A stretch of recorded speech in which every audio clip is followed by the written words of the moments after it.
right, I want you to hear something.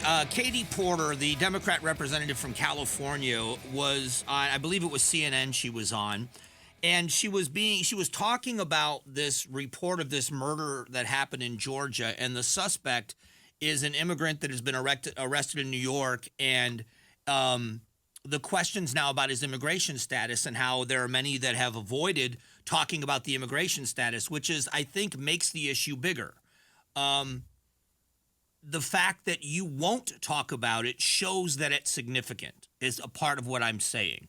But I want you to hear Katie Porter's take on this. If you don't know what happened, it was a brutal murder of a jogger, this young girl in Georgia, that has people talking, and now this person's an illegal immigrant that's been arrested in New York, and why wasn't this person deported? That conversation has happened, but it is being underreported in many places. It's not talked about in his immigration status. As a matter of fact, some media outlets have come in and said we shouldn't be talking about the immigration status. And this is the Democrat representative Katie Porter's comments on that.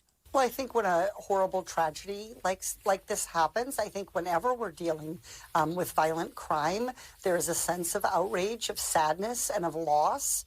But I think the important thing to focus on is any one instance shouldn't shape our overall immigration policy, which has so many different facets, including economic choices about what workers to allow in and how to create prosperity in America. So the situation is tragic, and it's a loss, and it's important to acknowledge that, but also to recognize how all the other parts of immigration policy fit together. But it has to be a significance. If you remember the shooting years ago in Orlando at a gay nightclub, it was important to note that it was a gay nightclub because that could have been part of the motive for the murder.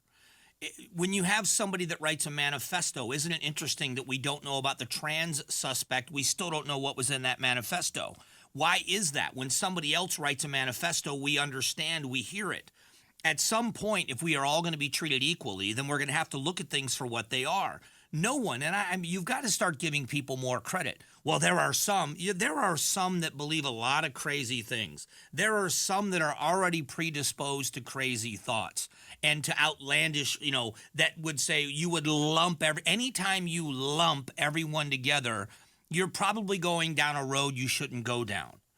But the significance here with the border issue is this is a glaring example of the bad job that's being done at protecting American citizens with the crisis we have at the border. I say that, I start this with that because it happened. And her saying that one instance, I've got another headline. Another headline of this is an illegal alien who entered the U.S. under the Biden administration arrested for sexual assault on a young girl. This is in Virginia. So we could go down a laundry list of this. Does that still mean the majority of? No. And no one dwells on, nor does anybody assume that the majority of people coming across, but the other narrative also has to be discounted. If you believe that the people crossing our southern border are only families looking for a better life, and that's one narrative, you're wrong about that too. There has been a 500% increase in just in the sector in San Diego, a 500% increase of Chinese nationals crossing that border. The point is taking a comprehensive look and a realistic look of what's happening is necessary. This segmenting of this is ridiculous. No one is saying that it's the majority of people are criminals. What we are saying is we don't know the difference until something bad happens, and we should be doing a better job of vetting people. The majority of Americans, for the first time, support a border wall at the southern border. Whose fault is that? I mean, honestly. When Trump was in office, 35% of Americans supported it, which means at 65, if you're going to do the exact math, but over 60% of Americans didn't. Now it has shifted. Now 53% of Americans support it, and 46%, which means there's 1% undecided, 46% are in opposition, according to a brand new poll that's out. Well, whose fault is that? Why is it that the American people that thought it was an improper image or it wasn't going to be effective or whatever it is, said, no, we didn't want this during the previous administration, that there's been almost a 20-point shift in polling for wanting it now? And I'm telling you, the big numbers and the reason why on Thursday this president is going to the border. We know why Trump's going to the border, but the reason why Biden's going to the border on Thursday is this is a Hail Mary for his reelection campaign. There's no way he can go to the border and say that it's fine because he has already said that it isn't. So he's going to have to go to the border and recognize the disaster that's at the border. But he's going to have to try to blame Donald Trump, MAGA Republicans, and the Republicans in the Senate that didn't pass that Senate bill that was proposed by Senator Sinema and 2 other senators. Can he sell that to the American people?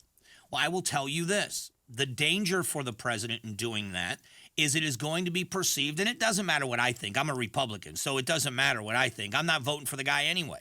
You know, I mean, I'm just being honest. I'm not going to vote for Joe Biden.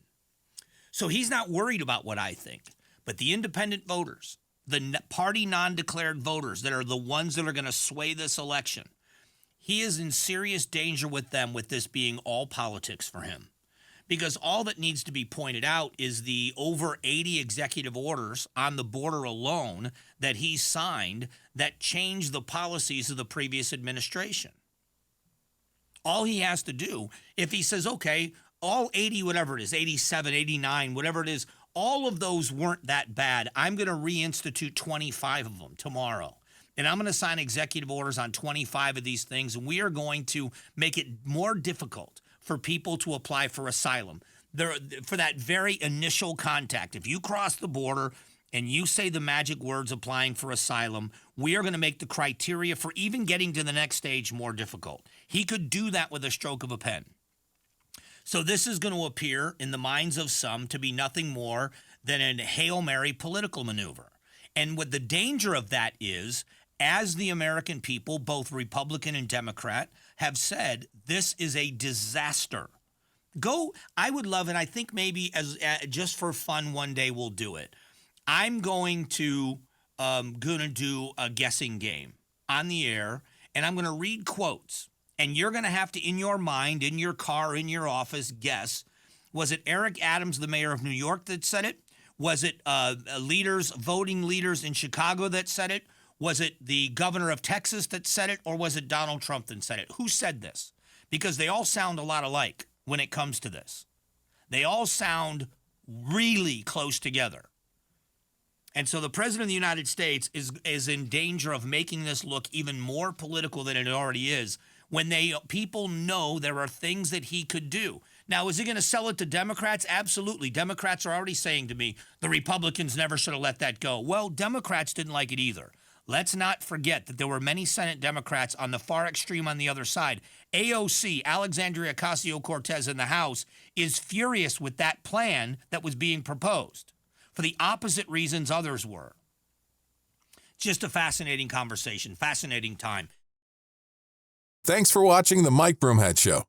Tap to watch the first season of Amazing Arizonans, a KTAR News podcast. You can also click the button in the middle to subscribe.